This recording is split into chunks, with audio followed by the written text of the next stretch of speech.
Today I'm going to expand my vegetable roasting experience by attempting to roast these radishes. It was recommended to me by Lori on Facebook. It was the kind of recipe that I like. It seems pretty simple. I'll probably just have to toss them in a bit of oil and salt. They've been cleaned. I'm going to need to cut them in half according to the recipe, put them in my big skillet, and then roast them for some period of time. And hopefully, at the end of it, they will be delicious. I also thought I'd try roasting some mushrooms. I just kind of took a guess at that when I was at the grocery store that maybe they would work together, and it turns out they have pretty similar roasting times, so it should be good. In the interest of science, I am going to attempt to eat this raw radish first, so I have something to compare the roasted radish with later. I may regret this.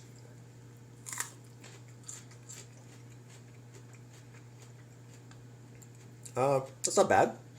See, I ate it. It's not as bad as I remember, not as bitter as I remember. For me, radishes are something I totally associate with army mess halls and old retired veterans.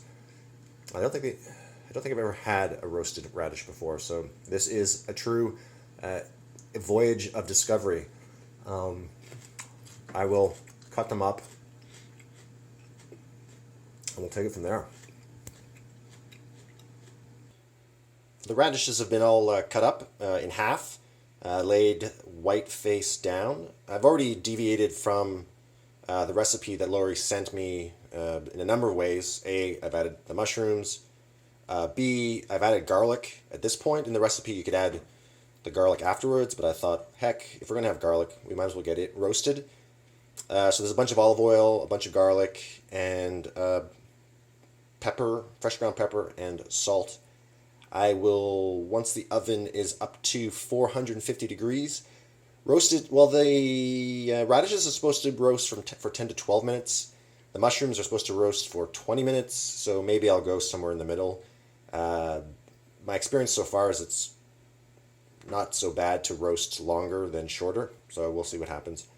But I feel this is going to be a good chance to be tasty. I'm looking forward to it. And here we go. So this is about 15 minutes after putting them in.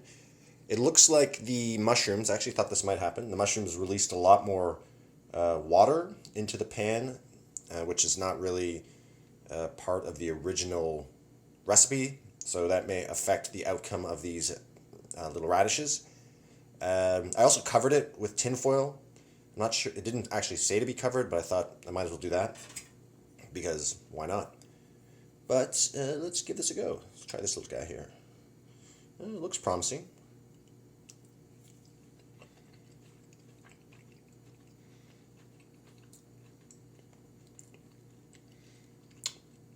It's pretty good. It's not a whole lot of flavor, but let me try another one. Hopefully, I don't burn my mouth on this one. Oh, burn my mouth. Oh, hot.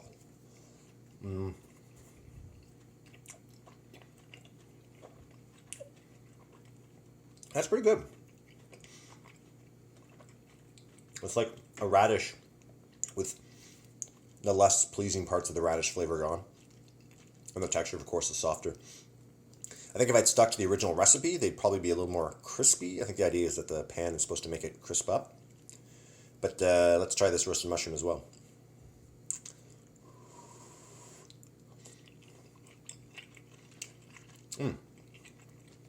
That's pretty tasty. Pretty much just tastes like a mushroom, but way easier to cook. So while this was cooking away, I was able to do a little bit of writing and editing. I think that's one of the things I love about roasting stuff is that you can just put it in the oven and forget about it. So though I failed the recipe, I think the experiment itself was a success because this is actually pretty tasty. I'll definitely do it again. For the record, I did some research. You can use the greens of radishes. Apparently, you can cook those, saute them. The greens that came with these radishes were pretty not ready for the pot, as far as I can tell. I think that has something to do with the way the grocery store was storing the radishes. They were kind of tucked away out of sight. But that was fun. Good, I mean. So if you enjoyed this and give me enough positive reinforcement either on Facebook or YouTube, I'll do it again. And I think the next one will be green beans.